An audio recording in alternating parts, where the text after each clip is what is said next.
அனைவருக்கும் வணக்கம். இன்னைக்கு நான் உங்களுக்கு ஒரு அழகான கதை சொல்ல போறேன். ஒரு சின்ன பையன் காய்கறிகளை தூக்கிக்கிட்டு ரோட்ல நடந்து வரும்போது, அப்போ அந்த வழியில இடையூறா இருக்கிற ஒரு கல்லை பார்த்தானா. இதை பார்த்த அந்த சின்ன பையன், இந்த வழியில வர்றவங்க போறவங்க யாராவது இந்த கல்லு தடுக்கி விழுந்தா என்ன ஆகிறது?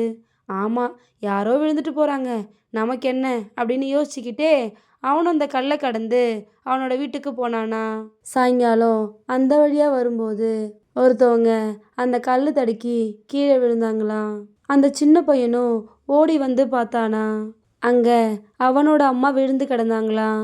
அவனும் அவன் அம்மாவை தாங்கிக்கிட்டு நடந்து வரும்போது, காலையில நம்ம அந்த கல்லை பார்க்கும்போதே அந்த கல்லை ஓரமா தூக்கி போட்டிருக்கணும். யாரோ விழுந்துட்டு போறாங்க, நமக்கு என்ன அப்படிங்கிற கெட்ட எண்ணத்தால தான் இப்போ அம்மாவுக்கு இந்த நிலைமை அப்படின்னு யோசிச்சுக்கிட்டு சோகமா போனானா. இதோட இந்த கதை முடிஞ்சிருச்சு.